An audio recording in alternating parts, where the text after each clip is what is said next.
Ya. Hola, ¿qué tal? Muy buenas tardes. Dios los bendiga. Bendiciones en el nombre poderoso de nuestro Señor Jesucristo. Hoy en este día tenemos un diálogo, un debate entre el hermano Rodrigo Andrés Calvo Bernal y el hermano Andrés Bello, teólogo sabatista. Ya nos quedamos pendientes con un debate de la semana pasada. Esta es la segunda parte. Chicos, ¿están listos? Estamos listos. Ok, el debate será sobre el día del reposo o Shabbat. La semana pasada nos quedamos con unas preguntas por ahí pendientes, pero van a tener para comenzar 2 minutos para presentarse, 2 minutos Rodrigo, 2 minutos Andrés, y después de ahí vamos a comenzar 20 minutos máximo para contestar las preguntas que se hicieron la semana pasada. ¿Están de acuerdo, chicos? Está bien. De acuerdo. Ok, ¿quién quiere comenzar primero los primeros 2 minutos? Comienzo yo porque la vez pasada comenzó Andrés. Perfecto. ¿Estás listo, Rodrigo? Listo. Comenzamos. Solo quiero recordarles que tienen que apagar su micrófono cuando el otro esté hablando. ¿Estamos? Ok. Ok, comenzamos. Rodrigo, ya. Buenas tardes, noches ya. Bendiciones en Cristo Jesús y en Santa María Siempre Virgen. Les habla Rodrigo Andrés Calvo, apologeta católico, miembro de la comunidad Juan 23. Eh, Soy administrador de la página Católico Defiende tu Fe, autor de los escritos de Doña Cata y sus vecinos y de otros proyectos de evangelización apologética. La semana pasada comenzamos un debate con el hermano Andrés Bello, que es un teólogo shabatista, definiendo sobre el día de reposo, el día del Señor, haciendo esas distinciones, mirando qué elementos argumentamos cada uno de nosotros. Él especificó, bueno, algunas posiciones en cuanto al Shabbat del día séptimo. Yo hablé de que Shabbat y sábado no era lo mismo. El Shabbat es el día de reposo o un reposo que puede durar una semana, puede durar un año. Son distintos momentos y que generalmente los shabatistas lo confunden con el día sábado. Sábado entendido muchas veces como el sábado nuestro, el que estamos debatiendo en este momento, que ya sería el primer día de la semana judío, no el séptimo día. Y eh, Te pues quedan hablamos, 20 segundos. ok, hablamos de que Jesús eh, pudo haber guardado los Shabbats, pero no solo el de séptimo día, sino todos los demás. Y dejamos unas preguntas planteadas para, para responder ahora. Las dejamos en el aire para dejar ese picantico Tiempo. expectativa. Gracias. Bueno, pues, ¿estás listo, Andrés? Es tu tiempo, tu presentación, 2 minutos. ¿Estás listo, Andrés? Perdón, había olvidado activar el micrófono. No te preocupes. ¿Estás listo? Listo. Ok, perfecto. Entonces, comienzas tu tiempo a partir de ya. Muy buenas noches para cada uno de nuestros oyentes en este debate a través del streaming de YouTube. Mi nombre es Andrés Bello, como ya me presentaron, soy licenciado en teología. También soy escritor y trabajo como docente. Y hoy estoy aquí en esta hora compartiendo el punto de vista sabatista que estimula o que enseña la observancia del sábado como día de reposo. Antes de todo, pues, como les dije en el debate pasado, pues no estoy presentando el sábado ni como medio de salvación, ni tampoco presentándolo como desde el punto de vista legalista. Sé que es un tema demasiado largo y profundo para ser tratado en solamente 30 minutos, por lo que se ha intentado resumir lo más posible. También dejé en claro y quiero dejar en claro nuevamente que el propósito de este debate no es convertir a nadie, sino construir conocimiento, exponer puntos de vista diferentes y pues como se hizo en el debate pasado, todo dentro de un diálogo amistoso, de respeto mutuo, que ha sido lo que más nos ha gustado hasta el momento, tanto a Rodrigo como a mí. Entonces, pues, inicio pues simplemente agradeciéndoles por escuchar, que quede esto claro, que guardar el sábado, guardar la ley no salva absolutamente a nadie, sino que somos salvos solo por gracia mediante la fe en Cristo Jesús. 20 segundos. Así que creo que existen dos extremos acerca de este tema del sábado y que ambos son perjudiciales, tanto el legalista como el permisivo. Pienso que este tema será en este momento pues para aclarar justamente esas dudas. Muchas gracias a todos y espero disfruten de este debate. Tiempo. Bueno, pues muchísimas gracias a los dos. Entonces hemos acordado de que la semana pasada se quedaron con unas preguntas pendientes, 6 y 6 o 6 y 5 cada uno. Ustedes ya conocen las preguntas. Creo que por ahí va a iniciar contestando, va a iniciar el hermano Rodrigo. ¿Tú vas a iniciar, Rodrigo? Sí, yo voy a iniciar. Ok, Andrés, ¿le vas a poner las preguntas en la pantalla? Déjame miro si puedo, ¿listo? Un segundo. Responderlas. ¿No necesitas, Andrés? ¿No necesitas, Rodrigo? No, yo puedo responderlas, no hay problema. Ok, perfecto. Entonces, desactivan sus micrófonos, por favor. Rodrigo. Voy a desactivar la cámara también, entonces, bueno. Ok, perfecto. Entonces, quedamos que 20 minutos máximo, puede ser menos si ustedes gustan, pero son 20 minutos máximo. Les voy a estar avisando cuando falten 2 minutos por ahí. Así es de que comienzas tú, Rodrigo. ¿Listo, Rodrigo? Listo. A partir de ya. Vale, gracias. Entonces, la pregunta es sobre, bueno, como nosotros, la Iglesia Católica no cree que los primeros 15 capítulos del Génesis sean literalmente históricos, sino que vienen del género literario mítico. Entonces, mi compañero me hace 2 preguntas a ese respecto. Primero dicen, si ustedes creen que eso es mítico, ¿por qué el Génesis, por qué toman el matrimonio del Génesis, del libro del Génesis, y para ustedes es mitológico? Bueno, la primera respuesta al respecto es esta. A ver, el género mitológico, literario mitológico, no significa que sea una sarta de mentiras, sino que hay elementos de verdad detrás de la narración.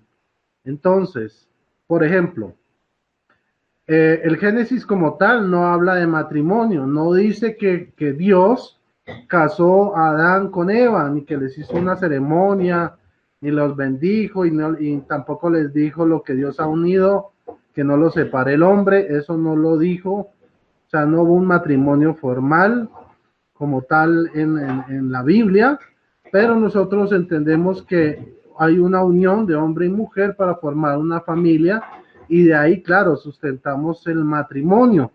Lo que tomamos es la enseñanza del trasfondo, ya que Dios hizo al hombre y la mujer para que se unieran y formaran una sola carne, y producto de esa unión de una sola carne pudieran llenar la tierra, tener hijos e hijas.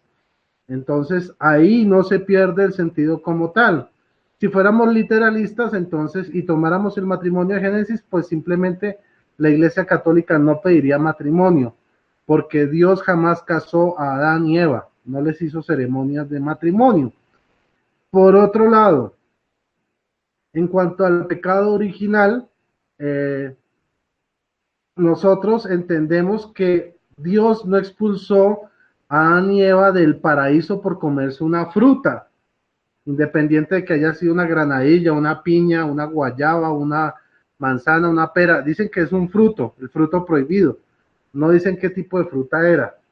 O sea, la comprensión va más allá del comerse una fruta o no. ¿Qué es lo que nos enseña la narración de Adán y Eva? ¿Por qué fueron expulsados? Fueron expulsados porque ellos querían ser iguales a Dios. De eso los convenció la serpiente, porque les dijo, ustedes prueban de este fruto, serán iguales a Dios en el conocimiento del bien y del mal. Y ellos, digamos, desearon, codiciaron el ser iguales a Dios. Entonces entendemos que el pecado original del hombre es eso, creerse igual o superior a Dios. Desde ahí viene el pecado original. O sea, sería absurdo pensar que Dios echó a Adán y Eva del paraíso por comerse una fruta. ¿Ya? Es el trasfondo de la enseñanza. El querer ser igual a Dios es lo que nos alejó de Dios, no las frutas. Ahora, vamos a la siguiente. Ok. La tercera pregunta sería, entonces, ¿cuál es la diferencia entre los Shabbats ceremoniales y no ceremoniales? ¿Cómo yo hago para diferenciarlos? Es muy sencillo.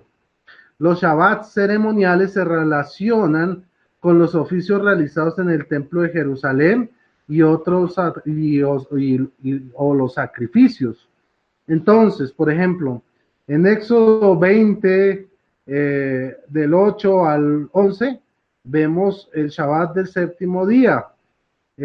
Sabemos que es ceremonial porque en el versículo 23, 24 y 25 habla de poner un altar de piedra, ofrecer holocaustos, ya hacerlos en piedra no tallada, el altar de los sacrificios, y no subir por las gradas del altar para que no se le vean las partes íntimas. Entonces vemos que todo lo que está en Éxodo 20 tiene un carácter ceremonial. Por eso sabemos que ese Shabbat del séptimo día es ceremonial. Por otro lado, encontramos otros Shabbats ceremoniales, como el de Levítico 23-24, ¿sí? Que nos habla a todos los israelitas y diles, en el mes séptimo, el primer día del mes será para vosotros de gran descanso, una fiesta conmemorativa con clamor de trompetas, una reunión sagrada. Entonces, ese es un sábado ceremonial, porque está principalmente en el libro de Levítico, y el libro de Levítico era el libro de los sacerdotes levitas sobre las ceremonias. Entonces sabemos principalmente que ya por ser del libro de Levítico, sabemos que es ceremonial. Son instrucciones para ser celebradas en el templo de Israel, hacer la ceremonia dentro del templo. ¿Ok? Entonces, volvemos a lo mismo. El Shabbat ceremonial se relaciona con los oficios realizados en el templo de Jerusalén y o los altares de sacrificios. ¿Ok? El Levítico 23-39, o sea, como dando algunos ejemplos, porque hay muchísimas citas, pero pues la gracia no es inundar aquí la exposición de citas, sino dar unas cuantas bien explicadas, unos ejemplos. Dice el versículo 39, el día 15 del séptimo mes, después de haber cosechado el producto de la tierra, celebraréis la fiesta en honor de Yahvé durante 7 días. El primer día será de descanso completo e igualmente el octavo. Esa es otra fiesta ceremonial. Esa es un Shabbat ceremonial que dura 7 días, una semana. O sea, es un Shabbat de una semana. En Números 28, 8 al 9 dice, el día sábado, 2 corderos de un año sin tacha y como oblación, 2 décimas de flor de harina amasada con aceite y su correspondiente libación. El holocausto del sábado con su libación se añadirá los sábados al holocausto perpetuo. Quiere decir que el sábado del séptimo día, ¿sí? Se ofrecen 2 corderos de un año sin tacha, ¿sí? 2 décimas de flor de harina amasada con aceite, ¿sí? Y se liban, o sea, se queman, pues, para despedir su olor fragante. Entonces, desde ahí ya sabemos que el Shabbat del séptimo día es un Shabbat ceremonial. Ahora, vamos a pasar a los Shabbats no ceremoniales. Los Shabbats no ceremoniales no guardan relación con la existencia del templo de Israel ni con altares. No tienen esa relación, por eso son no ceremoniales. Entonces, por ejemplo, la semana de Pascua dada por Yahvé a Israel en la cautividad de Egipto, que también celebró Jesucristo cuando celebró su propia Pascua e hizo la última cena, ¿sí? Él mandó a sus apóstoles, a sus discípulos, a buscar el lugar o a organizar el lugar donde quería celebrar la cena de la Pascua. Entonces vemos que él sí guardó esta semana, lo que llamamos los católicos la Semana Santa. Él guardó esta semana de Pascua y dice, eso viene desde Éxodo 12, 15, 17. Ahora les voy a explicar por qué este no es un Shabbat. Esta semana no es un Shabbat ceremonial, porque Yahvé lo estableció antes de la existencia misma del templo de Jerusalén, ¿ya? Entonces dice, durante 7 días comeréis ácimos, o sea, panes sin levadura. Ya desde el primer día quitaréis de vuestras casas la levadura. Todo el que desde el día primero hasta el día séptimo coma pan fermentado, ese tal será exterminado en medio de Israel. El primer día tendré reunión sagrada, o sea, el primer día, sí, que sería el domingo nuestro. También el día séptimo, que es el sábado, ¿sí? Os reuniréis en reunión sagrada. Ningún trabajo se hará en esos días, salvo la comida para cada uno. Esto es lo único que podéis hacer. Guardad la fiesta de los ácimos, porque en este mismo día saqué yo vuestros ejércitos de la tierra de Egipto. Guardad este día de generación en generación como decreto perpetuo. Nosotros no celebramos la Pascua judía, sino la Pascua cristiana. El paso de Jesús, de su muerte, de su crucifixión, a la resurrección que nos da la vida eterna. Eso es lo que celebramos. Ok. Ahora tenemos el otro Shabbat no ceremonial, como por ejemplo el de Levítico 25:4. Dice, pero el séptimo año será de completo descanso para tu tierra, un Shabbat o un sábado en honor de Yahvé. No sembrarás tu campo ni podarás tu viña. O sea, es todo un año de Shabbat. Ese no es ceremonial. Lo curioso es que, bueno, muchos hermanos shabbatistas dicen que el Shabbat del séptimo día no es ceremonial, pero sí es ceremonial. Hay pruebas de que, como lo dije anteriormente, sí es un Shabbat ceremonial, mientras que el Shabbat de un año, ¿sí?, y el Shabbat de la Pascua no son ceremoniales y ellos no los guardan. Por el contrario, sí guardan un Shabbat ceremonial, que es el Shabbat del séptimo día. Ahora, sigamos con la cuarta pregunta, ¿sí? Nuestro hermano Andrés David decía, ¿por qué, si supuestamente fue cambiado el día de reposo, por qué no hubo escándalos, no hubo un registro de que los judíos hubieran armado escándalo por ese asunto? Bueno, en realidad hay que entender que los apóstoles y Jesús sí nacieron dentro del judaísmo, pero ellos no siguieron dentro del judaísmo, ellos iniciaron el cristianismo, se apartaron del judaísmo, ¿sí? Y no es que se haya cambiado el día de reposo para los judíos, porque los judíos siguen celebrando el mismo día de reposo, mientras los cristianos celebramos al Señor Jesús, que es nuestro reposo, como dije la vez pasada en Mateo 11, 28 al 30. Jesús mismo dice, vengan a mí todos los que están fatigados y agobiados y yo los aliviaré o los haré descansar. Carguen con mi yugo y aprendan de mí, que soy sencillo y humilde de corazón, y encontrarán descanso para sus vidas, porque mi yugo es suave y mi carga es ligera. Entonces, ahí vemos que los cristianos no celebramos un día de reposo, celebramos al Señor del reposo, el cual resucitó en el primer día de la semana, que llamamos domingo, y por eso le damos una preferencia especial a ese día. Sin embargo, los católicos celebramos el Shabbat, ¿sí? Todos los días, ¿sí? Celebramos la Eucaristía todos los días. Ahora, Jesús y los apóstoles sí fueron perseguidos por no guardar el Shabbat del séptimo día. Y sí hay registro bíblico de eso. Juan 5, del 16 al 17 nos dice: Jesús hacía obras como esta en sábado o en Shabbat. Por eso lo perseguían los judíos. Pero Jesús les respondió: mi Padre no cesa nunca de trabajar. Por eso yo trabajo también en todo tiempo. ¿Ok? Y dice, bueno, ahí dice más adelante, bueno, por eso lo perseguían a él, porque él no guardaba las cosas que debía guardar en Shabbat. O sea, él santificaba el Shabbat, mas no lo guardaba como tal para reposo.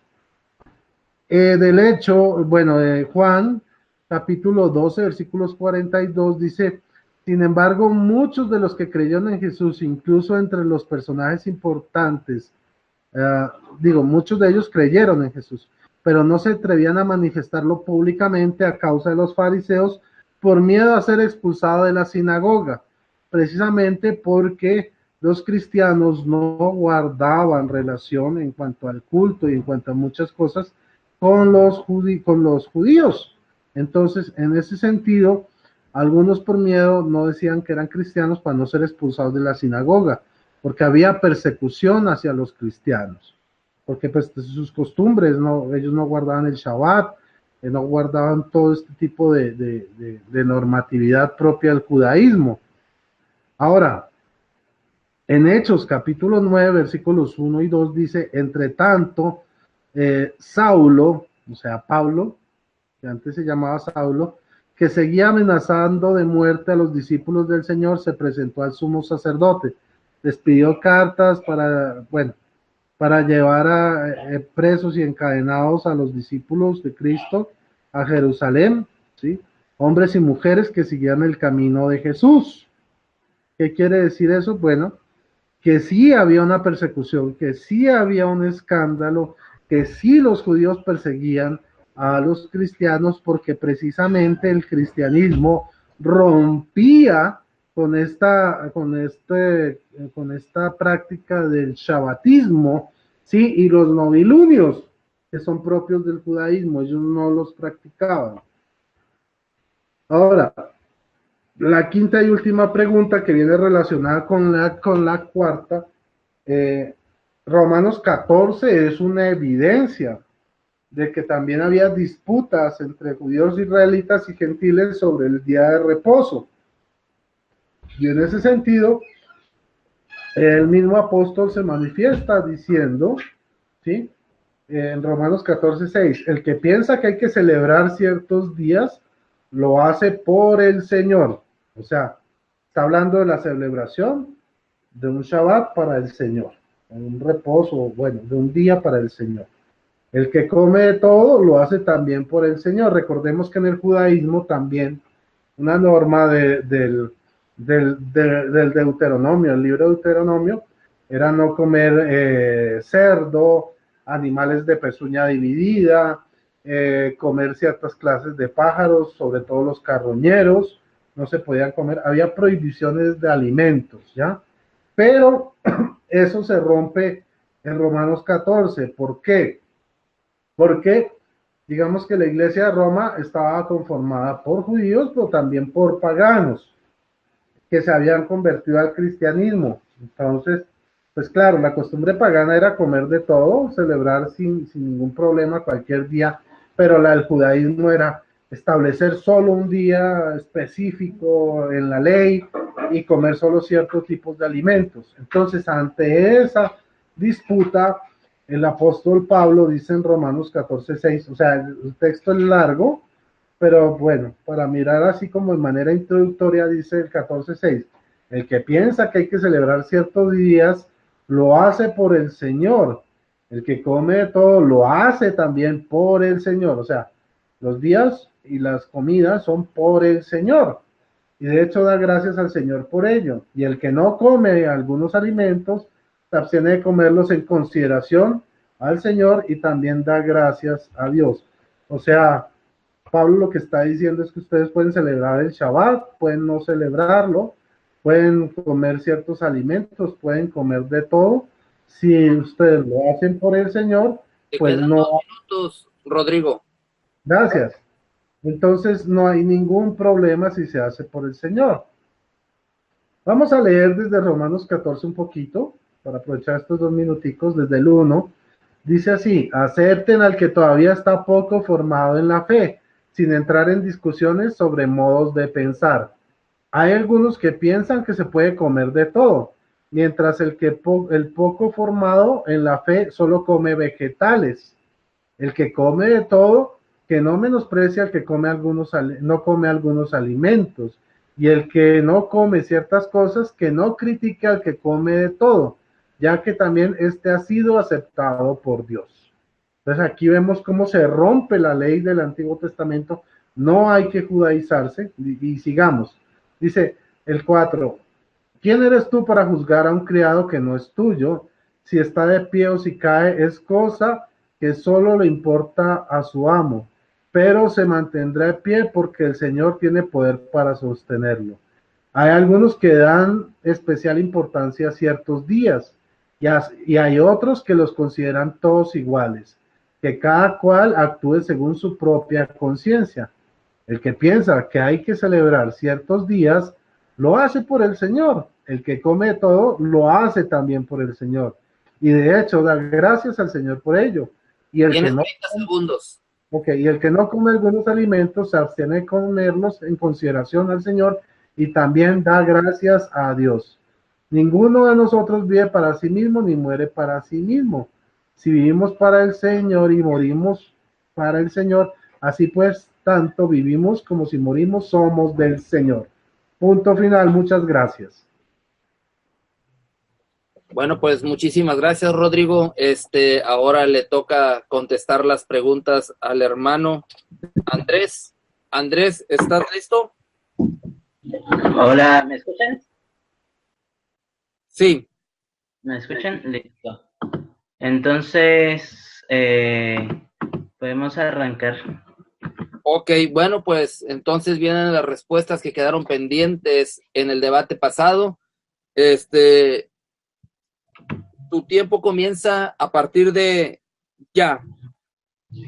Muy bien, entonces, comenzando con las preguntas que tenía mi amigo Rodrigo para mí, las he clasificado en 2 tipos de preguntas. Unas que tienen que ver con la literalidad de Génesis, decía ahorita Rodrigo del 1 al 15, yo creo que él se refería del 1 al 11, porque no creo que ponga en duda la historia de Abraham, que está en el capítulo 12 en adelante. Así que me imagino que se referiría a las del 1 al 11. Vamos a ver entonces la literalidad de Génesis, es la primera sección de las preguntas. Él me preguntaba si Génesis 1 y 2 si eran literales, porque habían diferencias entre esos 2 capítulos. La segunda pregunta que me hacía es si Génesis es literal, de dónde salió la esposa de Caín. Entonces, esa será la primera sección de las preguntas, la literalidad de Génesis. Y la segunda sección va a tener entonces que ver con el tema de las leyes ceremoniales y las diferencias entre el Shabbat y el sábado que menciona mi amigo Rodrigo. Así que, pues, inicio explicando y aclarando a cada uno de los que nos están escuchando que aparte del evolucionismo naturalista, el ateísmo, que enseña que todo proviene de un proceso evolutivo, dentro del cristianismo existen 2 posturas principales, una llamada la evolucionista teísta. El evolucionismo teísta dice que realmente la evolución sí fue un hecho y que se puede reconciliar la teoría de la evolución con lo que enseña la Biblia acerca de la creación. Este pensamiento proviene desde hace años atrás. El mismo Papa Juan Pablo II hizo algunas alusiones hacia el tema. Por ejemplo, dijo Juan Pablo II en el año 1986 que la verdad sobre la creación del mundo visible, tal como es presentado en el libro del Génesis, no se opone en línea de principio a la teoría de la evolución natural, cuando es interpretada de forma que no excluya la causalidad divina. En otras palabras, lo que está diciendo Juan Pablo II acá es que Dios utilizó la evolución para crear el mundo. Esta posición evolucionista teísta tiene una contraposición, que es la posición creacionista, que es la que yo defiendo. ¿Cuáles son las diferencias? Que el evolucionismo teísta dice que Génesis 1 al 11 es un relato alegórico, mientras nosotros decimos que Génesis 1 al 11 son narraciones reales. El evolucionismo teísta dice que los días de la creación son, por lo tanto, periodos muy largos de tiempo, de millones de años. Nosotros hablamos de que son días literales, reales, de los que se mencionan en Génesis 1. Esta posición dice que Génesis 1 y 2 fueron escritos por distintas personas cerca del siglo IV antes de Cristo, conocido como la hipótesis documental, mientras que los creacionistas creemos que Génesis 1 y 2 sí fueron escritos por Moisés alrededor del año 1600 antes de Cristo. Esta postura evolucionista teísta enseña que el diluvio no existió, sino que tal vez ocurrió una inundación local. Los creacionistas creemos de que el diluvio fue un hecho histórico, catastrófico, mundial. Esta posición evolucionista teísta también enseña que todo comenzó con un proceso de evolución natural, tal como lo enseñan la teoría naturalista. Los creacionistas creemos que todo comenzó fue con la palabra de Dios. Ya mostrando la diferencia entre las dos posturas, voy a decir por qué no estoy de acuerdo con el evolucionismo teísta y por qué soy creacionista, y a la vez voy a ir respondiendo las preguntas de mi amigo Rodrigo. ¿Cuáles son los problemas de esta evolución teísta? Este es un pequeño resumen. La tesis de grado de mi universidad fue sobre este tema, por eso tengo aquí un poco ya resumido esto. Uno de ellos es que hay una falsa representación de la naturaleza de Dios, específicamente en el atributo de su omnipotencia. Si Dios requiere de la evolución y de millones de años de muerte y de sufrimiento para que se pueda crear la evolución de la especie más fuerte y la desaparición de las especies más débiles, si Dios necesita que hayan ciertas leyes para que puedan surgir las cosas y no hace todo conforme a su palabra, con el poder de su palabra, estamos comenzando entonces a poner un poco en duda la omnipotencia de Dios. Hay una falsa representación de su naturaleza y poder. Así que sería uno de los primeros problemas que encontraría en esta teoría evolutiva que sostiene la Iglesia Católica. Número 2, el punto de la muerte antes del pecado. ¿Por qué? Porque si el pecado no inicia, como lo menciona Génesis, y como lo menciona también la misma Biblia, porque Pablo en 1 Corintios 15, en Romanos, en el capítulo 8,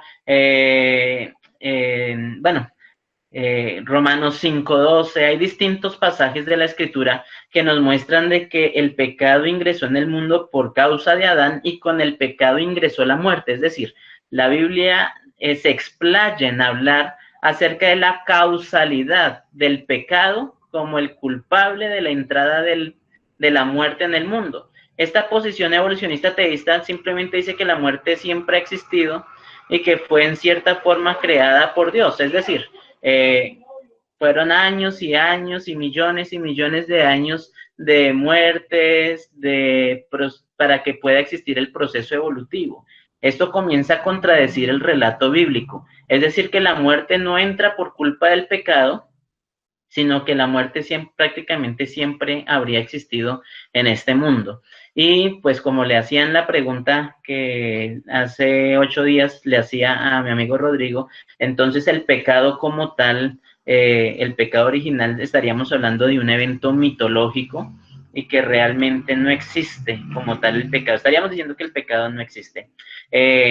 Tenemos problemas con la institución del matrimonio, porque estaríamos diciendo, decía ahorita mi amigo Rodrigo, que el matrimonio como tal no hubo una ceremonia religiosa entre Adán y Eva. Bueno, yo estoy de acuerdo en que no existió un matrimonio tal como nosotros lo conocemos hoy en día. Sí, es cierto, es que el concepto de matrimonio ha cambiado a lo largo de las eras, pero tampoco podemos decir que simplemente Dios los creó y los dejó en unión libre, porque creo que ustedes también tendrían problema con esta interpretación. Así que habría un problema en este punto del evolucionismo teísta. También tendríamos problemas con los días de la creación de Génesis 1, como el origen de la semana que hoy en día conocemos, una semana de 7 días, y del por qué no tenemos semanas de 6 o de 8 días, y por qué la mayor parte de las culturas a lo largo de la historia han poseído y continúan teniendo una semana de 7 días. También tendríamos que poner en tela de juicio la inspiración divina de toda la Biblia, no solo de los primeros 11 capítulos de la Biblia, al decir que fueron mitológicos, sino que se pone en duda también los relatos de los demás autores de la Biblia, con esta hipótesis documental. Se pone en duda lo que dijo Moisés, se pone en duda lo que dijo Josué, se pone en duda lo que dijo Samuel, se pone en duda lo que dijo Esdras, y por sobre todo se pone en duda incluso lo que dijo el mismo Jesús y Pablo en el Nuevo Testamento. Es decir, que tendríamos varios problemas con el tema de la inspiración divina de la Biblia y tendríamos que ponerla en tela de juicio completica. Otro punto que me presenta bastante problema es el carácter de Dios, y es que ¿cómo puede ser bueno un Dios que usa la evolución, la muerte y el sufrimiento, que son métodos crueles, para poder crear todo? Si Dios necesitó la evolución que requiere muerte, azar, sufrimiento, procesos evolutivos para crear todo, pues no estaríamos ante un Dios tan bueno como el que presenta la Biblia. Estaríamos también teniendo problemas con el propósito divino, y es que la evolución no tiene propósitos como tal.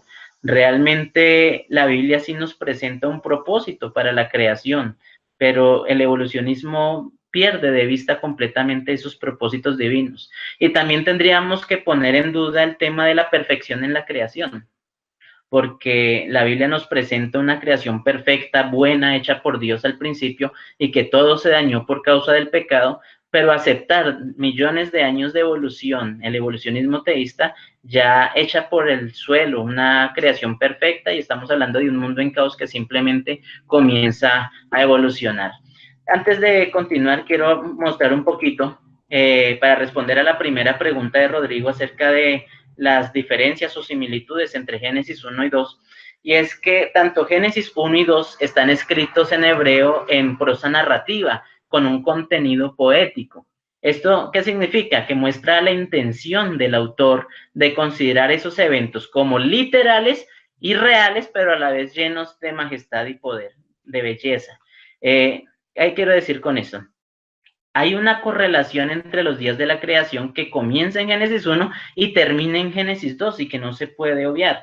Por ejemplo, en Génesis 1, cuando Dios crea en el versículo 3, el día y la noche, se utiliza la expresión fue la tarde y la mañana del día primero, pero solo se creó el día y la noche, mientras que el cuarto día es como si Dios separara la luz de las tinieblas, y hasta el cuarto día complementa la creación del primer día, al decir que crea las lumbreras para diferenciar entre ese día y esa noche.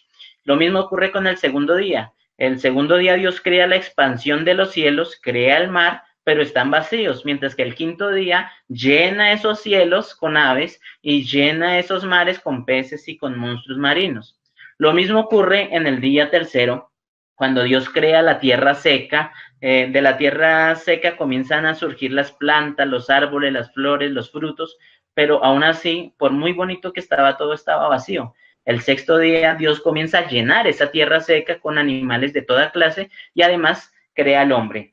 Y ahí es donde se complementa el Génesis capítulo 2, porque también Dios crea primero al hombre incompleto, así como el día 1, 2 y 3, que Dios crea cosas buenas, pero que están incompletas y que las completa el cuarto, quinto y sexto día.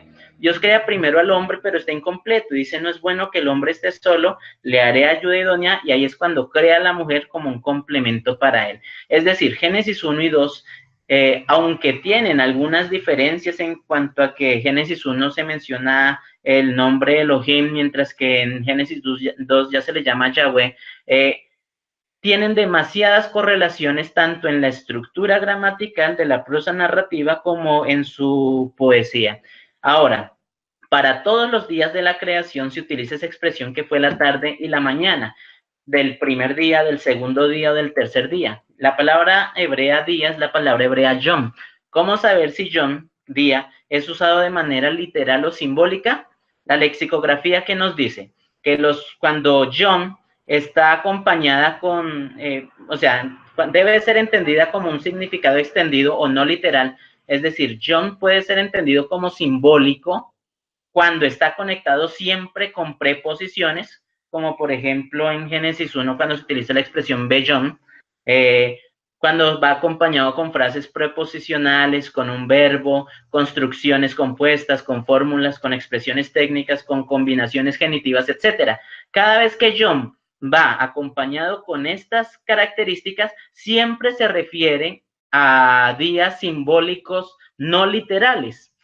En estos casos, la lingüística y el contexto indica claramente que la intención del autor no era un significado literal, pero en Génesis 1, John se usa de una manera muy peculiar, y es que número 1 siempre está en singular, número 2 siempre está unido a un numeral ordinal, número 3 aparece como un sustantivo común y no aparece acompañado ni de preposiciones ni del resto de las características mencionadas anteriormente. Y en cuarto lugar, siempre cada día va precedido por la frase que fue la tarde y la mañana, en el hebreo Erev y Boker, que nos expresan una parte de 12 horas de claridad, de oscuridad y 12 horas de claridad, Erev, Boker. Esto es importante entenderlo, ¿por qué? Porque de las 150 veces, hay 1600 veces que aparece la palabra Yom en el Antiguo Testamento. De esas 150 aparecen acompañadas con un numeral ordinal, y esas 150 veces, siempre que va acompañada con un numeral ordinal, se refiere a días literales de 24 horas y no a días simbólicos. Es faltarle al léxico, a la gramática y al contexto de las escrituras, intentar hacer ver la palabra Yom acompañada por un numeral ordinal y acompañada en este caso incluso con la añadidura de que fue la tarde y la mañana, hacerlas ver como si fueran periodos de tiempo muy largo. Decir que fue la tarde y la mañana un día y que se refiera a periodos de tiempo de millones de años, estaríamos diciendo que fueron millones de años de oscuridad y millones de años de claridad, algo totalmente ilógico. Así que algunos utilizan para sustentar este significado alegórico el texto de Pedro, cuando en 2 de Pedro dice que para el Señor un día es como 1000 años y 1000 años como un día. Sin embargo, eso es faltar a una de las leyes de la hermenéutica, que un texto fuera de contexto no es más que un pretexto. En ningún momento se está refiriendo a la creación este pasaje, no está haciendo ninguna alusión al relato de la creación ni a los días de la semana, sino que el texto simplemente está diciendo que Dios no está limitado por el tiempo humano como nosotros. No está haciendo ninguna referencia a la creación. John, en Génesis 1 siempre se refiere a días literales de 24 horas. Solamente aparece en Génesis 1 siempre. De todas las veces que aparece John en Génesis 1, solamente aparece una sola vez, refiriéndose a que no era un día de 24 horas, sino que, no se refiere al capítulo 1, sino al capítulo 2, cuando dice que esto ocurrió el día que Dios creó los cielos y la tierra, es decir, no se refiere solamente a un día, sino a la semana completa. Del resto de usos de John, sí se utilizan de manera literal. La pregunta de mi amigo Rodrigo era, por ejemplo, entonces, si Génesis 1 y 2 son o no son literales y son iguales, la evidencia literaria, gramatical, nos muestra que se refieren realmente a un mismo autor, que no fue escrito el libro de Génesis en el siglo IV, como lo propone la teoría o la hipótesis documental, ya que eso contradeciría toda la evidencia tanto interna de la Biblia, como la que presenta Josué, como la que presenta Samuel, como la que presenta Esdras, de que ya existían para sus épocas los escritos de la Torá, ¿no es cierto? Mostrándonos de que la existencia de la Torá fue de Moisés desde las épocas de los años 1600 a.C., sino que también las evidencias externas estarían contradiciéndose. Evidencias externas como, por ejemplo, las tabletas de Ugarit, que nos muestran de que era la forma como se escribía en aquel entonces. Ahora, esto me llama la atención, ¿por qué?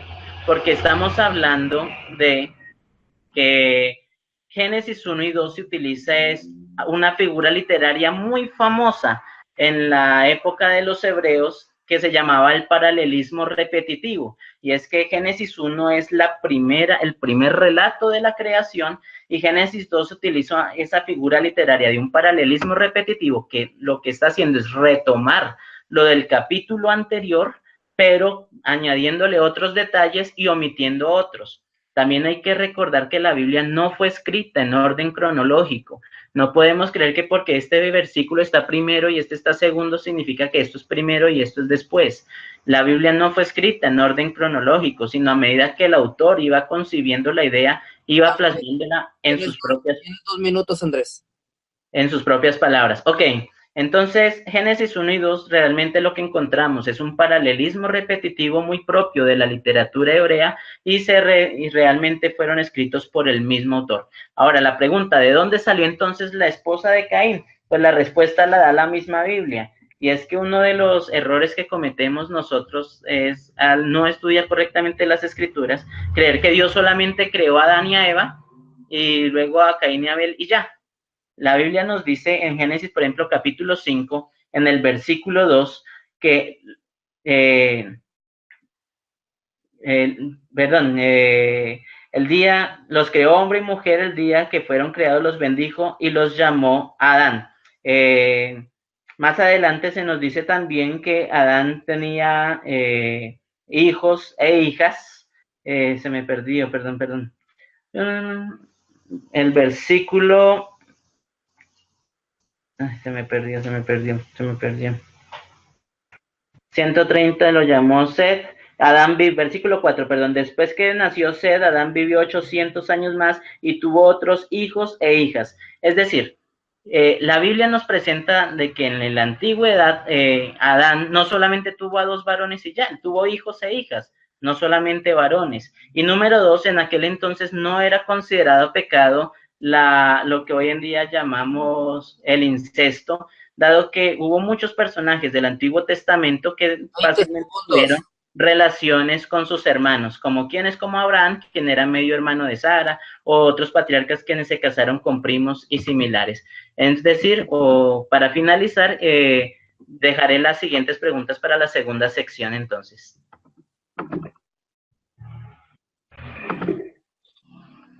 Bueno, pues muchísimas gracias, Andrés. De hecho, ya el tiempo se agotó. Terminaste como 3-4 segundos antes de que terminara el tiempo. Muchísimas gracias. A continuación tenemos la refutación, ¿verdad? Así es. ¿Estás listo, Rodrigo, para refutar? Sí, dame un momentico. Cuadro aquí un par de cositas. Y yo creo que ya. Listo. Ok, bueno, para refutar vamos a tener 20 minutos. Sí, máximo 20 minutos, aunque no creo que necesite tanto. Ok, perfecto, es cuestión de cada quien. Bueno, pues comenzamos tu tiempo a partir de ya. Ok.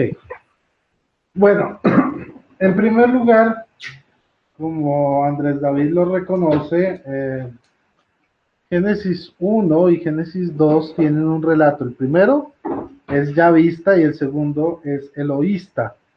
Son 2 tipos de narración distintas, 2 escuelas narrativas distintas. Por tanto, no puede ser como él dice que Génesis 1 y 2 lo escribieron las mismas personas. Lo escribió la misma persona, sino 2 personas distintas.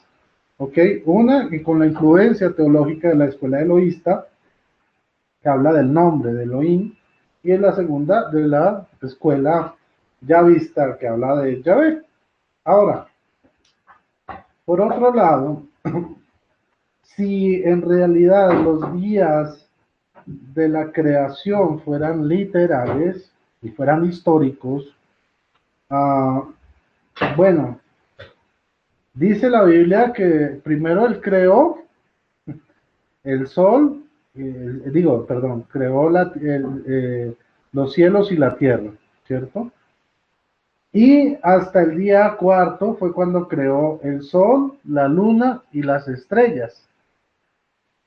Pero científicamente está comprobado que el sol, las estrellas del universo, ¿sí? De pronto la luna no, pero el sol y las demás estrellas del universo existen, son muchísimos, millones de años más antiguas que la Tierra, ¿sí?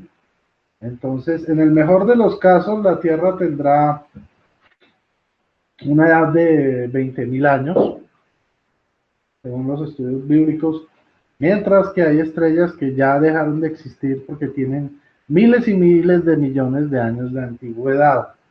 Entonces, desde ese punto de vista, no podemos decir que el relato sea un relato histórico, verídico, pues científico y comprobable, por el mismo hecho de que la narración del Génesis nos narra que el sol y las estrellas fueron creadas después, el cuarto día, después de haber creado la Tierra. Y científicamente eso se ha comprobado que es errado. Ahora,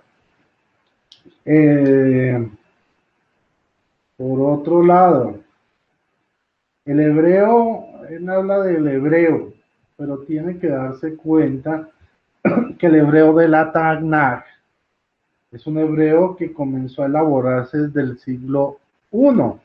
Recordemos que el hebreo como tal se había perdido en 4 siglos antes, 5 siglos antes, debido a la deportación a Babilonia. Los judíos que regresaron llegaron hablando griego y arameo, no hebreo. El hebreo era prácticamente desconocido. Y si a eso se le suma que en la antigüedad había otro tipo, el paleohebreo, en el que fueron escritos estos documentos que ya no existen, lo que hicieron, digamos, los traductores de la Tanaj fue buscar recuperar digamos, la tradición hebrea, pero no es el mismo paleohebreo en el que fueron escritos el Pentateuco o la Torá, que son los primeros 5 libros de la Biblia. Entonces, en ese sentido, él no puede asegurar que la escritura de los días corresponde a lo que él afirma. Habría que estudiarlo en paleohebreo, más que en hebreo actual. Ahora, en Génesis capítulo 4, bueno, no, como yo había dicho desde la vez pasada, en Génesis capítulo 1 y 2, vemos que el hombre y la mujer fueron creados en el 6º día, o sea, último, después de haber creado todo. Sin embargo, en Génesis 2, primero fue creado el hombre, ¿sí? Luego fue creado todos los animales, todas las cosas, el hombre les puso nombre, ¿sí? Le puso a las plantas también nombre, y por último creó a Eva, a la mujer.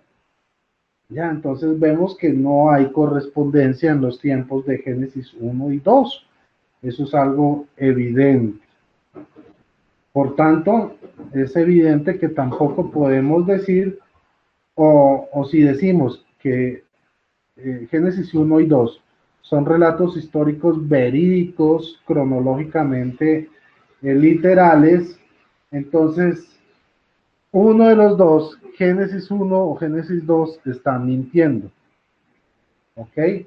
Tenemos entonces que entender que el relato tiene un propósito de fondo y no es el de ser un texto científico, ¿ya?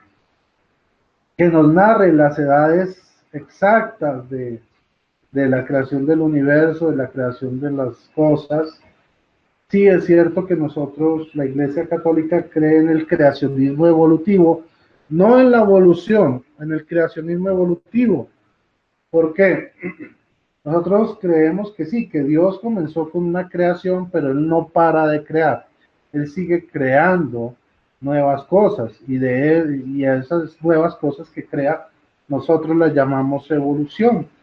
Y efectivamente la ciencia muestra que digamos que en los pocos años, cientos o miles de años de la existencia del hombre sobre la faz de la Tierra, han habido algunas evoluciones que se han registrado y han nacido nuevas estrellas y han nacido nuevos planetas y el universo sigue en expansión, porque para nosotros Dios no paró en un séptimo día. O sea, Él sigue creando el universo y sigue creando todas las cosas y así lo registra la ciencia. Por eso es que nosotros creemos en el creacionismo evolutivo. No es un creacionismo que para. Por favor, contesta, please. Esmeralda. Conteste, please. Bueno, entonces, qué pena. Entonces, nosotros los católicos creemos en un Dios que no para de crear. Por eso Jesucristo decía en Juan 5, ni Padre ni yo paramos, no. Nosotros trabajamos todo el tiempo, no paramos de descansar. Ok. Bueno, ahora pasando otra vez a Génesis capítulo 4, que fueron las dos preguntas que le formulé a nuestro amigo Andrés. Dice que primero Caín, bueno, lo de la esposa de Caín, ¿sí? Que apareció de la nada, no dice en ningún lado que la mujer de Caín fuera Eva. Por tanto, esa afirmación que hace el hermano de que del incesto no tiene sustento bíblico real, ya, porque si solo existían 3 personas, acuérdense que Caín mató a Abel, eran 4, los volvió 3 y quedaron Adán, Eva y Caín. En ningún lado de la Biblia dice que Caín tomara por mujer, ¿sí?, a Eva, porque habría un problema. Adán siguió teniendo hijos con Eva, ¿sí? Entonces, si vivía Caín en otro lado, porque él dice, ahí dice que Caín se fue a vivir al lado oeste del Edén. Entonces, ¿cómo hacían? Se turnaban a Eva, unos días se iba donde Caín y otros días se iba al lado donde vivía Adán y tenían sexo y tenía hijos con el uno y con el otro. No, eso no lo enseña, pues digamos que la Biblia. Como les digo, ya les voy a dar. Dice, Caín se alejó de la presencia del Señor y se fue a vivir al país de Nod, al este del Edén. Entonces ven que se fue a vivir a un lugar distinto. Se unió a su mujer y concibió y dio a luz a Enoc. Bueno, entonces vemos que Adán y Eva, o sea, Eva era la mujer de Adán, no la mujer de Caín. Él dice, Caín se unió a su mujer. No dice que se unió a la mujer de Adán. ¿Ya? Entonces vemos que ahí no cuadra esa explicación de nuestro hermano. Ahora, por otro lado, si lo que dice fuera cierto, nuestro hermano, entonces el matrimonio no tendría ningún sustento bíblico en Génesis. Hola. El matrimonio no tendría ningún sustento bíblico en Génesis. ¿Por qué? Porque si él unió a Adán y Eva, entonces ¿cómo es que luego Dios permite que Caín se una a Eva?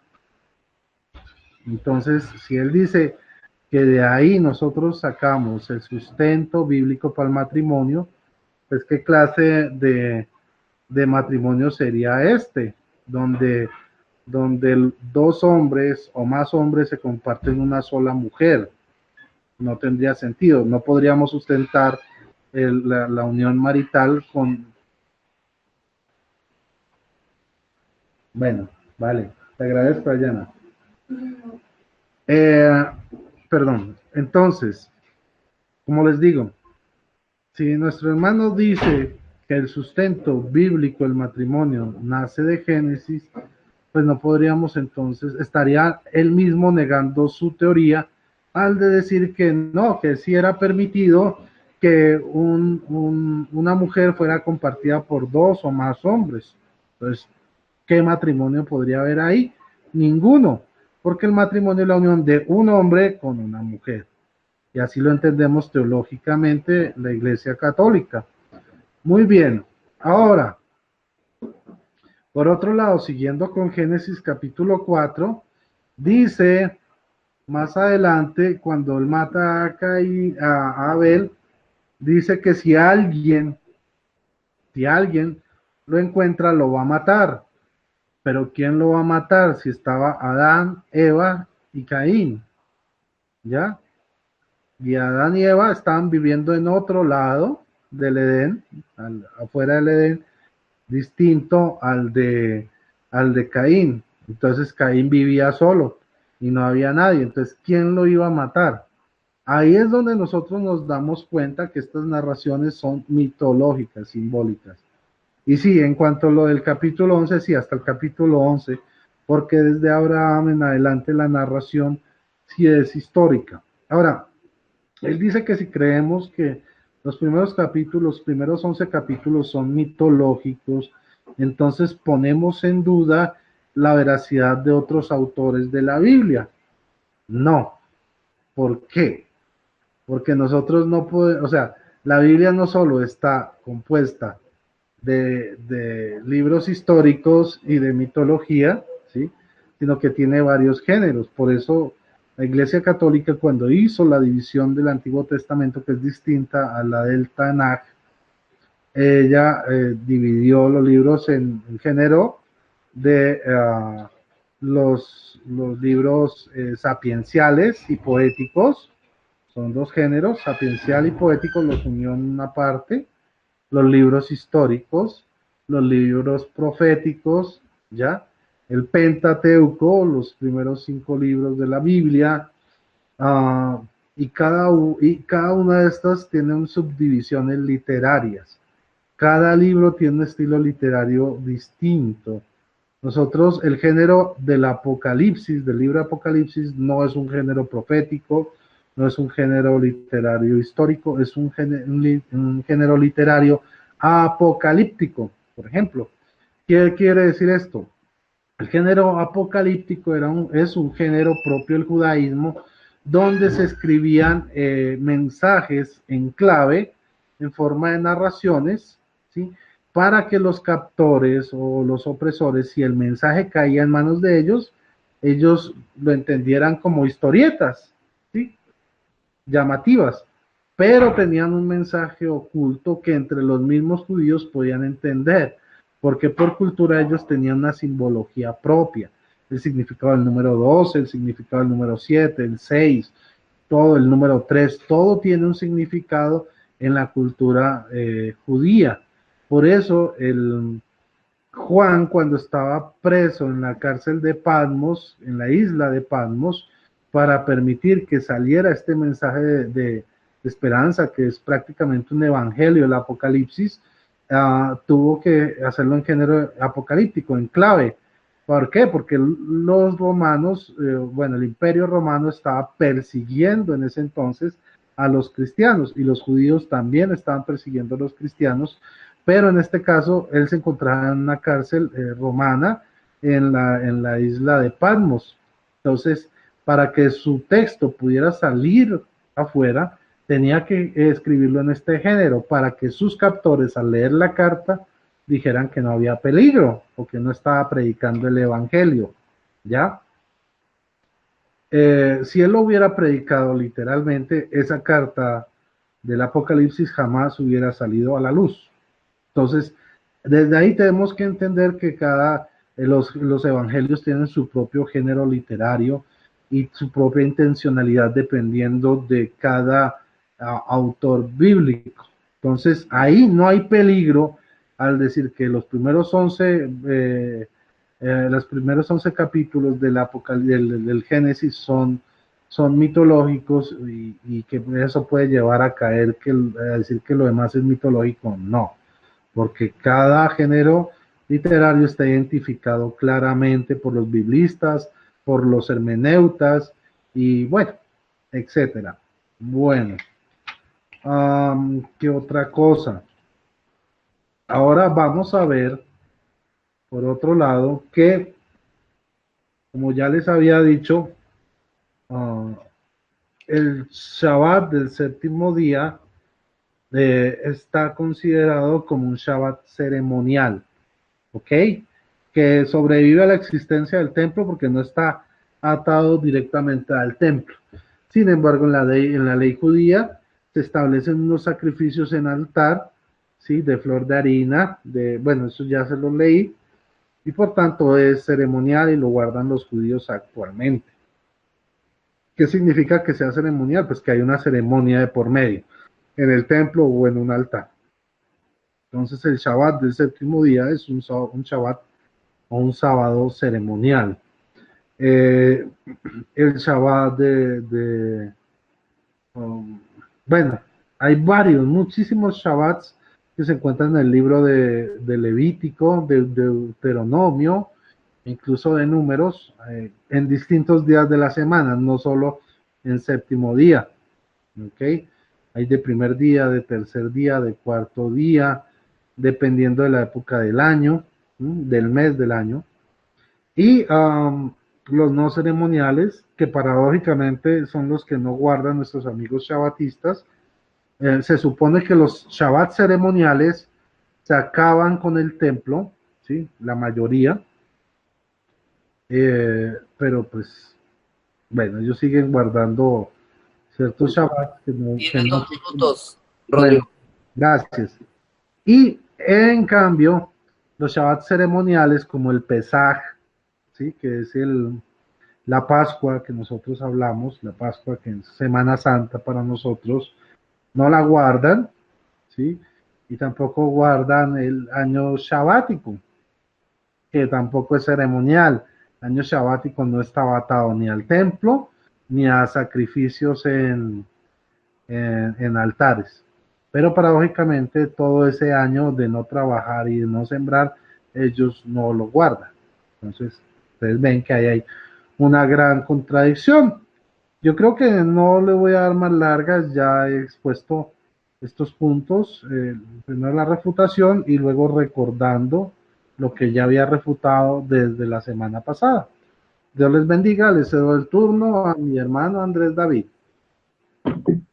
Bueno, pues muchas gracias, Rodrigo. Prácticamente te faltaba 1 minuto. No sé si estés listo, Andrés. Listo, espérame, pongo la pantalla. ¿Ya aparece? Ya aparece. Bueno. Ya. Bueno, pues ¿Ya? empieza tu tiempo, Andrés, a partir de este momento, ya. Muy bien, le pido disculpas a los que estaban viendo la transmisión ahora, que se cortó sin que me diera cuenta, así que pues tendré que recomenzar nuevamente. Estaban diciendo, respondiéndole a mi compañero Rodrigo, que de dónde salió la esposa de Caín. Él me entendió mal ahorita, yo no dije que hubiese sido Eva la esposa de Caín, no dije eso, ni de que un hombre compartiera 2 mujeres. Lo que estaba diciendo era lo que dice Génesis 5:4. Dice, y fueron los días de Adán después de que engendró a Set 800 años y engendró hijos e hijas. Y fueron todos los días que vivió Adán 930 años y murió. Un hombre en 930 años puede tener muchos hijos. Y estamos diciendo que la Biblia dice que no solamente tuvo a Caín y Abel, Adán y Eva, sino que engendró hijos e hijas, como lo pueden ver acá donde estoy señalando. Es decir, estamos hablando de que realmente Caín y Abel tuvieron muchísimos hijos e hijas. No solamente a 1 o 2. ¿Quién fue la esposa entonces de Caín? Es obviamente más que lógico que fue una de sus hermanas. Esto no era mal visto en la época prepatriarcal. La mayoría de los matrimonios en esa época se organizaban entre miembros de las mismas familias, y vemos en la Biblia casos donde Jacob se casó con una prima, donde Isaac se casó también con una familiar, o donde Abraham era medio hermano de la misma Sara. Es decir, que no tenemos ningún tipo de inconveniente con que Caín se haya casado con una de sus hermanas.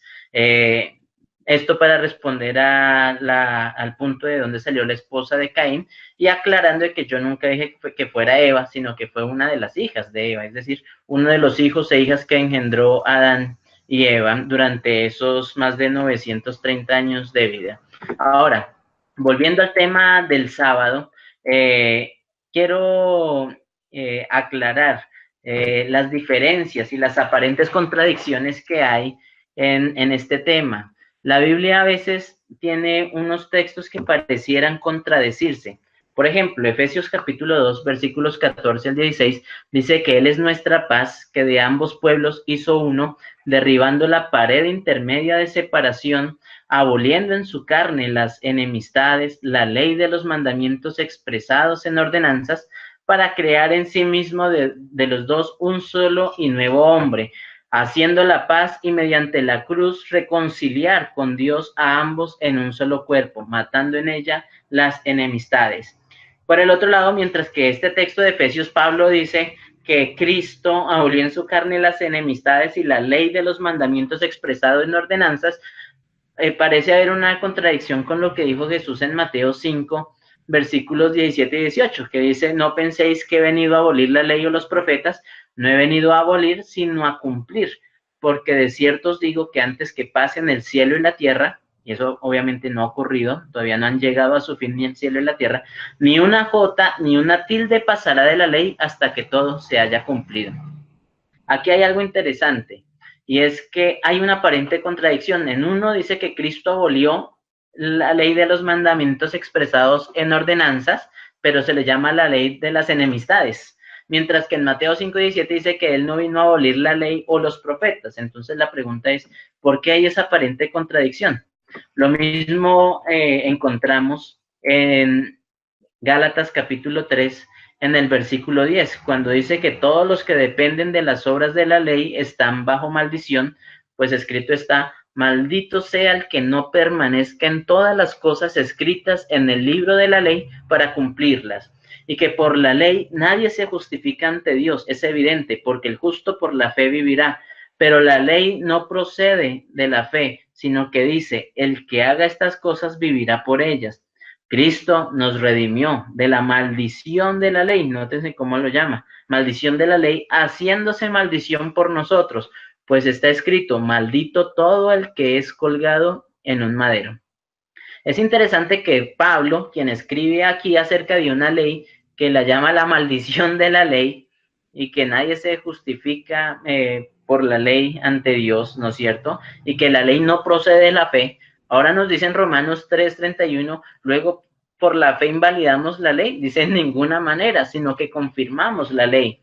Romanos 7:7 dice: ¿qué pues diremos? ¿La ley es pecado? De ninguna manera, pero yo no conocí el pecado sino por la ley, y tampoco conocería la codicia si la ley no dijera: no codiciarás. Romanos 7:12 dice: de manera que la ley es a la verdad santa, y el mandamiento santo, justo y bueno. Quiero que esto quede claro. ¿Por qué? Porque es que hay dos aparentes contradicciones. Es el mismo Pablo, uno diciendo que hay una ley que es la maldición de la ley de la que Cristo nos redimió, y otro que dice que la ley es santa, justa y buena. La pregunta es, ¿será que Pablo se está contradiciendo o está hablando de dos leyes diferentes? Pues veamos uno de los textos pruebas que han sido utilizados por el protestantismo, iglesias evangélicas y aún la iglesia católica. El texto prueba que se utiliza para decir que Dios anuló el sábado, que ya no debemos guardar el sábado, o que Cristo anuló la ley, es Colosenses 2:14 al 17, que dice: Él anuló el acta de los decretos que había contra nosotros, que nos era contraria. Ahí quiero que hagan un énfasis en esa frase: ¿cómo así que nos era contraria?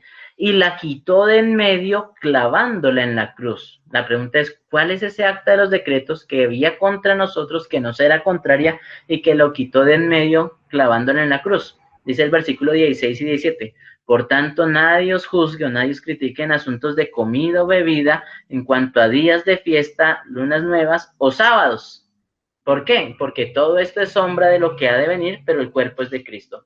Vamos a primero entender unas cosas antes de regresar a ese texto. ¿Cuál es ese acta de los decretos que nos es contraria?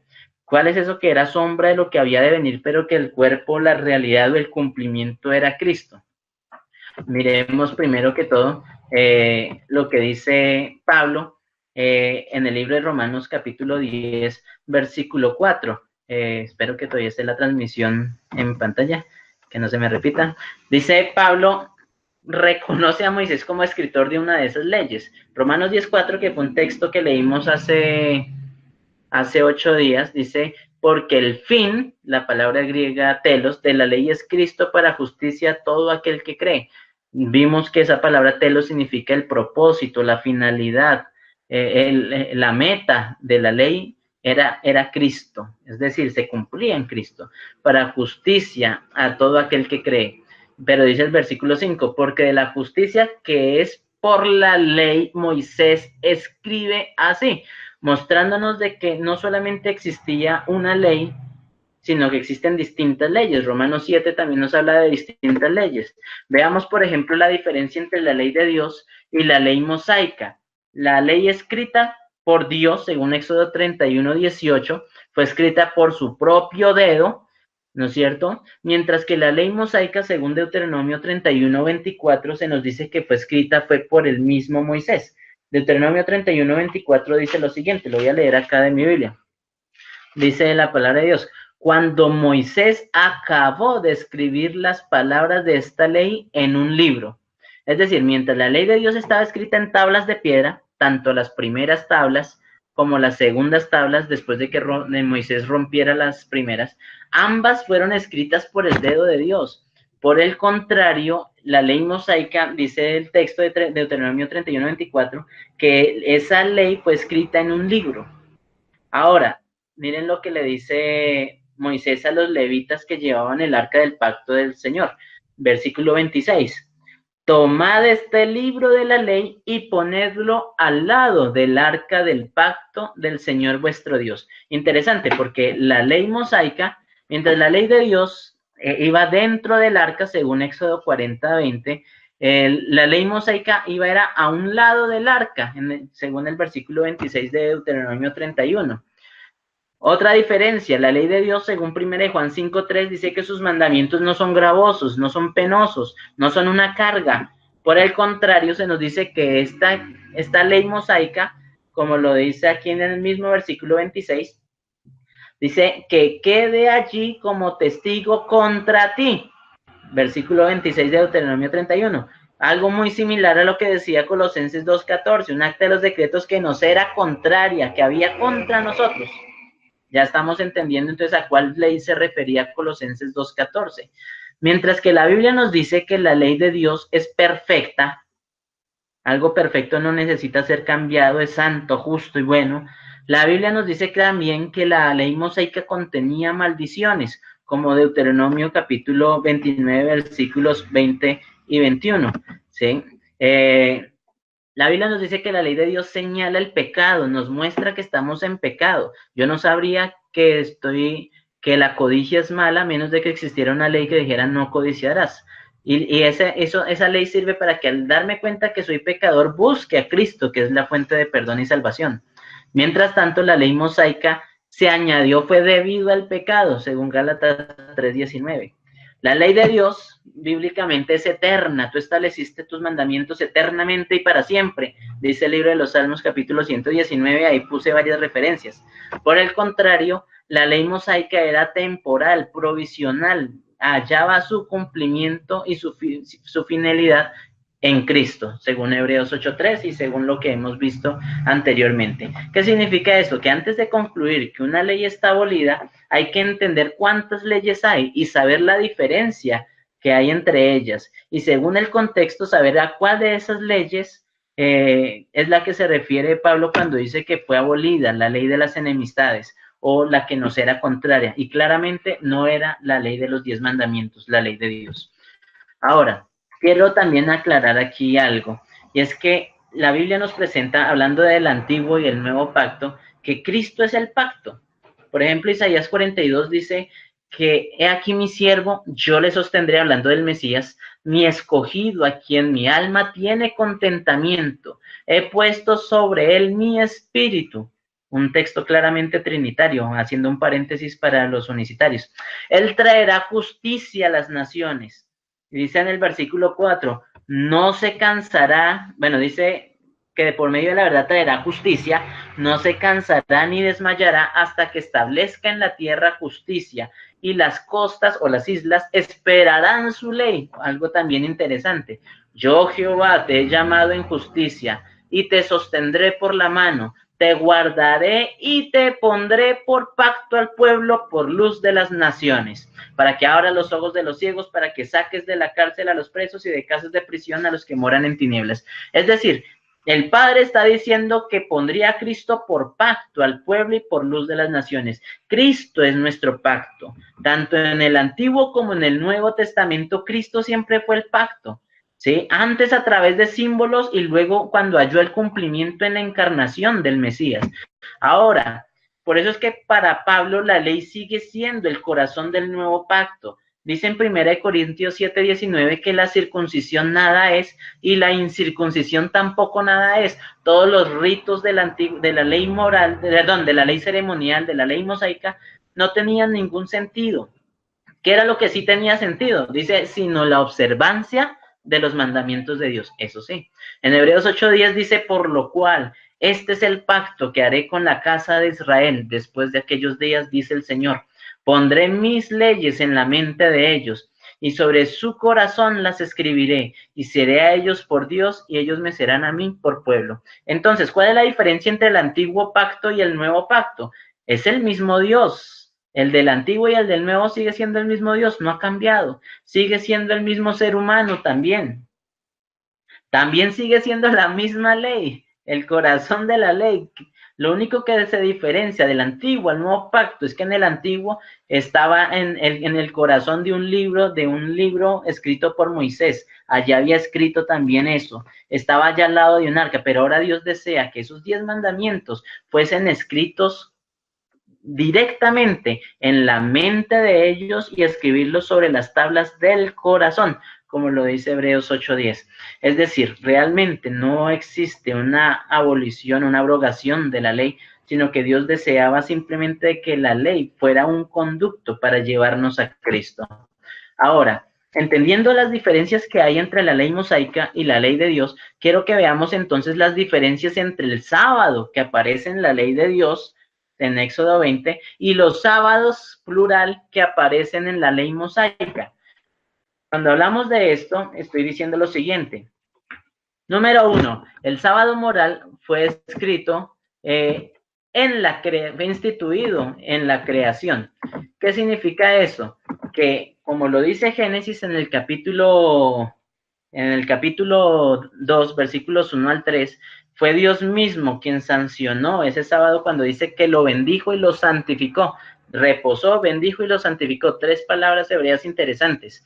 Mientras tanto, los sábados ceremoniales fueron instituidos en el Sinaí con el resto de la ley mosaica. Cuando hablamos de la ley moral, la Biblia nos dice que Dios descansó en ese día de reposo. Según Éxodo también 31:18, dice que Dios reposó, Shabbat, la palabra hebrea cesar, paró de crear, y número 2, la palabra Navá, que significa lo celebró, se regocijó en ese día. Es decir, 2 tipos distintos de reposo, uno de parar de crear y el otro de celebrar y regocijarse. Mientras tanto, los sábados ceremoniales no se nos menciona que Dios haya guardado o descansado alguno de ellos. Para el sábado moral, el sábado semanal, el propio Dios lo anunció y lo escribió con su propio dedo, según Éxodo 12 del 15 al 16. Mientras que los sábados ceremoniales, Dios procedió de un modo diferente, como lo vimos en Deuteronomio 31, 24 al 26. Estos no fueron escritos directamente por el dedo de Dios, sino fueron escritas por Moisés en un libro. mientras que el sábado moral era guardado cada semana, y a esto quiero que quede claro porque es que Éxodo 28 al 11 dice, 6 días trabajarás y harás toda tu obra y el séptimo día será día de reposo para Jehová tu Dios. Mientras tanto, los sábados ceremoniales se celebraban era solamente una vez al año, sin importar el día que cayeran. Mientras que el cuarto mandamiento no incluye sábados anuales, solamente se refiere al sábado semanal, los sábados anuales no incluyen esos sábados del Señor, no incluyen, por así decirlo, el sábado semanal. Le agradezco a Rodrigo por hacer esa diferencia y comprender que existen diferencias entre el sábado séptimo día de la semana y el sábado, los sábados ceremoniales, porque es que la gran parte de las iglesias creen que la palabra sábado, cuando aparece en Colosenses 2:16, que nadie os juzgue en comidas o bebidas, días de fiesta, lunas nuevas o sábados, creen que se refieren directamente al sábado semanal sin entender que existían muchos sábados ceremoniales a los que se estaba refiriendo este pasaje. Ahora, mientras que el sábado moral era una señal eterna, los sábados ceremoniales debían cesar. Oseas 2:11 nos presenta que tendrían un cumplimiento, un final, y Daniel 9:27 nos explica que ese cumplimiento sería al finalizar la profecía de las 70 semanas con la venida y la muerte del Mesías príncipe. Mientras que el sábado semanal moral no fue abolido, según las escrituras, Mateo 5:17, esa ley no fue abolida, los sábados ceremoniales sí acabaron en la cruz. Porque, Andrés, te quedan 2 minutos, Andrés. Mientras que el Dios al sábado moral lo llama mi sábado en Isaías 58, versículos 13, lo llama mi día santo, Dios a los otros sábados los llama sus sábados, es decir, los sábados humanos o los sábados del pueblo de Israel, mostrándonos una diferencia. Ahora, ¿cuál es la diferencia entonces entre lo que decía mi amigo Rodrigo acerca de la palabra Shabbat y sábado? Creo que hay una confusión allí por los términos hebreos. Hay una que es el verbo hebreo Shabbat, que es el que se traduce en Génesis 2 como reposar, y otro es el sustantivo hebreo Shabbat, que es el que se traduce como sábado. La única diferencia entre ambos, porque se escriben casi exactamente igual, es un dagesh lene. ¿Qué es un dagesh lene? Es un énfasis en la B que hace que este se traduzca al español, se translitere con doble B. En el griego se traduce como sabatón. En pocas palabras, uno es un sustantivo y el otro es un verbo. Pero si hay algo que tiene que quedar claro, es que es el contexto a través de la exégesis y de la hermenéutica el que nos enseña cuándo un pasaje de la Biblia se refiere al sábado semanal y cuándo a los sábados ceremoniales. La mayor parte de las veces que aparece la palabra sábado en plural se refiere a sábados ceremoniales. La mayoría, no todos, hay sus excepciones. Pero quiero dejar en claro algo, y es que es justamente ese sábado semanal, séptimo día de la semana, griego Shabbatón, que aparece en Lucas 4:16, que para decirnos que Jesús guardaba el sábado, conforme a su costumbre. Te quedan 20 minutos, Andrés. Es el que aparece Segundos, también en Lucas 23:56 para decirnos que la Virgen María guardaba el sábado, que aparece también en Hechos 13 para decir que sábado fue a adorar un día de reposo y que allá lo cogieron y lo pusieron a predicar y luego le pidieron que a los 8 días regresara también a predicar. Es el mismo que aparece luego en Éxodo. Tiempo, Andrés, tiempo. Ok, se me acabó el tiempo. Sí, desgraciadamente se te acabó el tiempo. Bueno, pues, Rodrigo, ¿estás por ahí? Señor, sí, por aquí ando. Bueno, pues los comentarios finales. Bueno, muy interesante la exposición de mi hermano Andrés David. Es una visión distinta de lo que son los sábados ceremoniales y los no ceremoniales. Ya hablé de que los ceremoniales están atados precisamente al templo o a los sacrificios en altares, mientras que los no ceremoniales no estaban dependiendo de eso. Y que en Éxodo 20 vemos que cuando se nombra el sábado, el séptimo día, vemos al final de Éxodo 20, los últimos 3 versículos, que habla de altares, de piedra, de sacrificios y holocaustos. Entonces, por eso yo lo considero como un sábado ceremonial, el sábado del séptimo, o el Shabbat del séptimo día. Creo que eso pues como sería como mi principal aporte. Lo importante es que cada uno de nuestros oyentes pueda sumar, restar, dividir, multiplicar, sacar sus propias conclusiones, enriquecerse con los aportes que ha hecho el hermano Andrés David, con los que he hecho yo. Prometo hacer un video juntando estos tres videos que hemos hecho sobre este tema tan interesante del Shabbat, que podríamos demorarnos semanas hablándolo, versículo por versículo, pero aquí hemos estado como esbozando ideas generales, como para que la gente tenga una visión amplia de este tema que es muy interesante, lo que es el Shabbat como tal. Y bueno, por último, así como cuñita, quiero decirles que el día de mañana voy a hacer, bueno, después del partido de Colombia, obviamente, voy a hacer una comparación entre estas dos Biblias, la Biblia católica para jóvenes y la Biblia católica para jóvenes. Me van a decir tan tarugos si es la misma Biblia. No, esta es la primera edición, ¿sí? Esta es la segunda que compré yo. Y pues mi primo el sacerdote tiene esta, él también colecciona Biblias como yo, tiene la misma manía y descubrí este gran tesoro. La primera edición está basada en la Biblia de América, ¿ok? Y esta en la Biblia del pueblo de Dios, ¿qué? En la LP, sí, bueno, la Biblia del pueblo de Dios. Son dos versiones distintas, tienen cosas parecidas, pero tienen grandes diferencias en los comentarios. Son cosas que mañana vamos a analizar, que es muy importante tener en cuenta.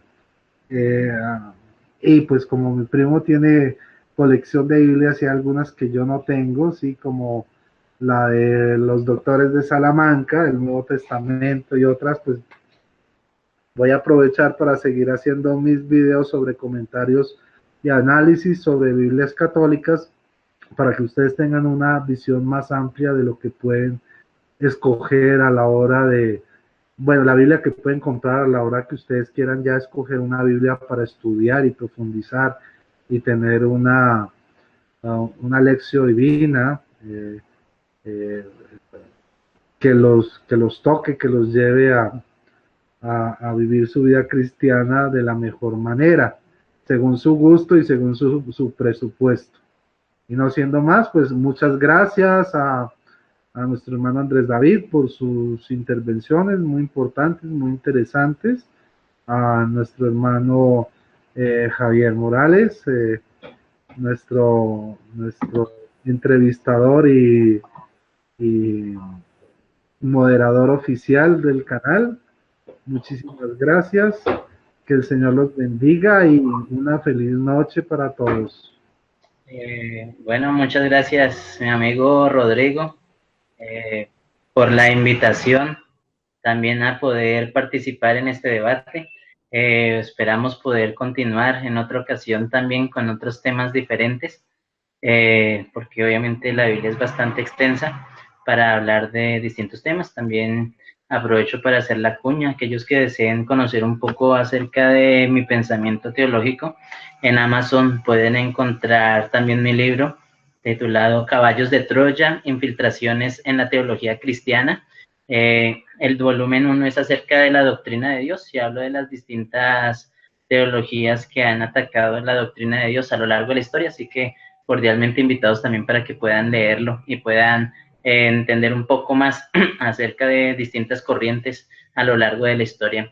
Muchas gracias, Rodrigo, también a Javier por habernos acompañado en este espacio, en este debate. ¿Siguen ahí? Sí. Sí. Pensé que se había cortado otra vez. Ya me pasó otra vez. No, carajo, le cayó para Javier, ¿estás ahí? No me aparece. Pero igual, pues como les decía, estaba agradecido por este espacio. Esperamos, ojalá algún día que podamos continuar con esta charla en algún otro lugar. Y número dos, esto, solo como a manera de una pequeñita cuñita también, una respuesta cortítica. Tú me decías ahorita que cómo era posible que el Sol fuera más antiguo que la Tierra, o cómo se explica eso desde el pensamiento creacionista. Yo lo diría de la misma manera como entendemos la creación de Adán.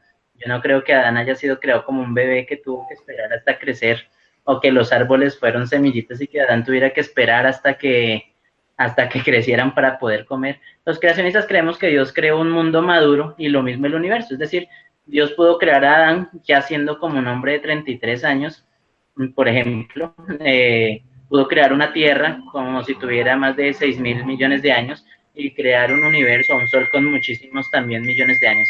Solo para responder la cuñita de la pregunta de nuestra posición creacionista de por qué el sol más antiguo que la Tierra. Ok, muchísimas gracias.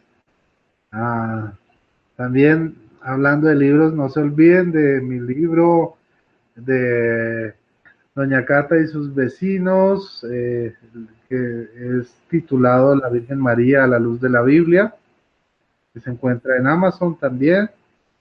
Es toda la explicación bíblica de la Virgen María a la luz de la Biblia, valga la redundancia. Toda la teología católica, bíblica al respecto, con las narraciones de Doña Cata, que ustedes ya conocen.